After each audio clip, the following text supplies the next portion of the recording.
안녕하세요. 부의 독서입니다. 여러분, 오늘 월요일입니다. 한 주가 또 이렇게 시작되었어요. 9월 둘째 주네요. 오늘도 여러분들께 거인의 생각법 좀 말씀을 드리고 싶어요. 행복에 관한 기본 원칙을 세우는 게 좋습니다. 행복에 관한 기본 원칙, 즉 자신만의 믿음을 세우고자 한다면 이런 건 어떨까요? 행복에 필요한 일은 아무것도 없다. 나는 행복하다. 나는 살아있으니까. 삶은 선물이고 나는 그 삶을 마음껏 즐기겠다. 에이브러햄 링컨은 모든 사람은 마음먹은 만큼 행복하다라고 말을 했습니다. 링컨의 일생 그리고 고난을 극복한 다른 여러 사람들의 이야기는 누구나 스스로를 삶에 조절할 수 있다고 상기시켜 줍니다.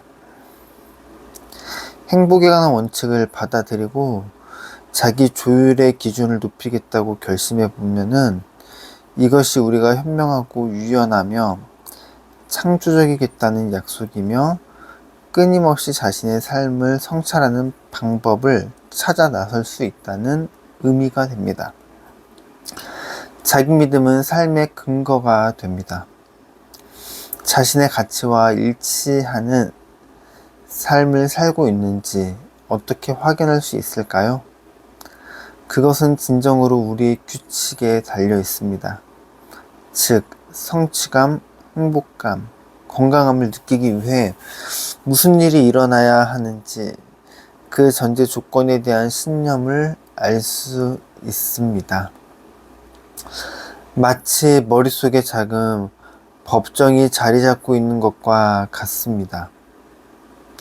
자신의 기본 원칙은 판사와 배심원이 되어 자신의 행동이 어떤 가치를 성취하는 데 필요한 기준에 부합하는지 판단합니다.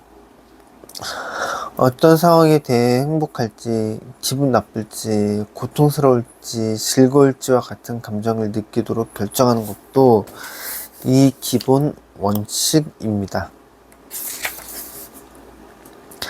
괴로움은 왜 찾아오는 걸까요? 일상에서 괴로움을 느낄 때마다 꼭 생각해 봐야 하는 질문이 있습니다.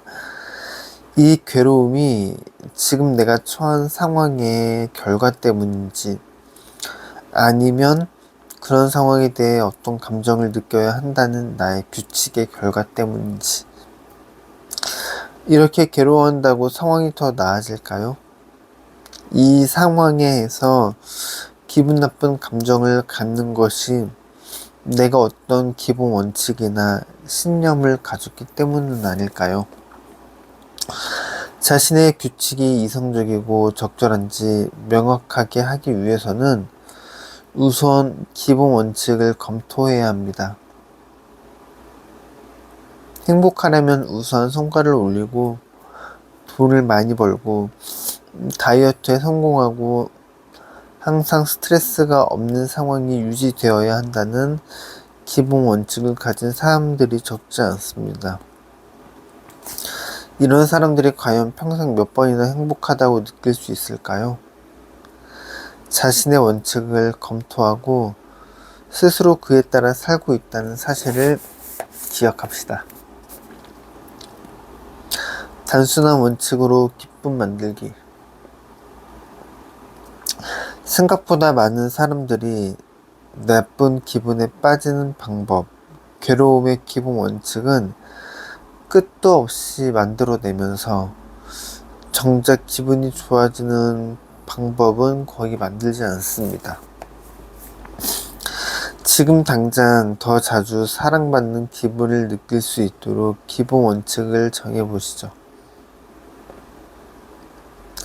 누군가 끊임없이 내게 사랑한다고 말해주고 값비싼 선물을 사주고 함께 해외여행을 가고 감동을 주고 내가 원하면 하기 싫은 일도 마다하지 않을 때만 사랑을 느낀다는 기본 원칙을 설정해 두었다면 사랑을 느끼는 것은 매우 어렵습니다. 기본 원칙을 단순히 만들어 보죠. 따뜻하고 애정어린 생각을 하고 사람들에게 다정하게 대할 때마다 나는 항상 사랑받고 있음을 느낍니다. 전진하려면 지금 행복하자. 우리는 확실한 목표의 힘과 미래에 대한 동경심을 이용해 앞으로 한 걸음 더 나아가길 원합니다. 그쵸? 마찬가지죠. 그런데 이것보다 먼저 갖춰야 할 것이 있는데 그것은 우리가 원할 때 언제든 행복해질 수 있다는 기본 원칙을 갖추는 것입니다. 행복을 느끼기 위해서 반드시 어떤 일이 일어나야 하는지, 성공했다는 느낌은 어떤지, 안전하다는 느낌, 사랑받고 있다는 느낌은 어떤가요? 바꿔야 할 기본 원칙 골라내기.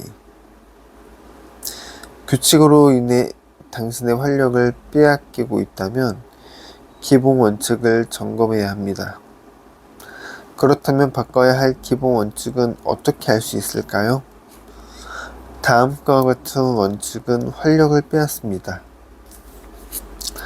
잃을 수 없는 기본 원칙. 기준이 너무 복잡하고 많으며 엄격해서 일상에서 지키기 어렵다. 잃을 수 있는지 없는지와 상관없이 통제가 불가능한 기본 원칙. 예를 들어 다른 사람들이 무언가 해줘야 행복을 느낄 수 있다면 이는 자신이 통제할 수 없는 원칙이다.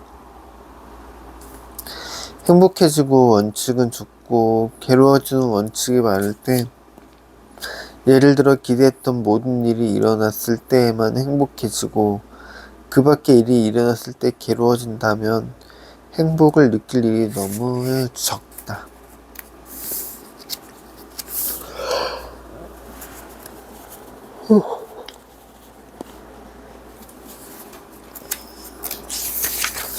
나의 원칙 다시 세우기. 바로 지금 자신의 기본 원칙을 조정해보자. 다음 질문에 최대한 상세하게 답해보자. 성공했다고 느끼려면 어떤 일이 일어나야 할까요? 부모, 배우자, 자녀, 그리고 그 밖에 소중한 사람들에게 사랑받고 있다면 어떤 일이 일어나야 그런 느낌을 가질 수 있을까요? 자신감을 느끼려면 어떤 일이 일어나야 될까요? 인생의 모든 분야에 뛰어나고 있다고 느끼려면 어떤 일이 일어나야 할까요?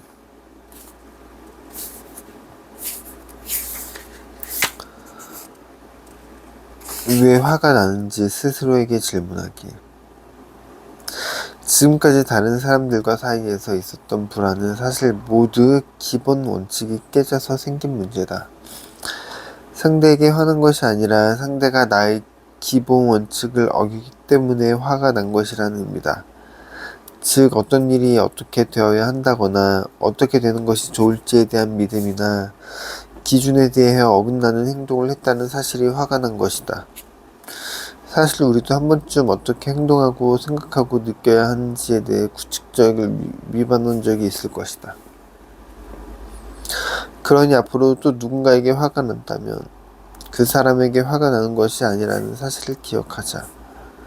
자신이 만든 상황이 기본 원칙을 하고 반응할 뿐이다.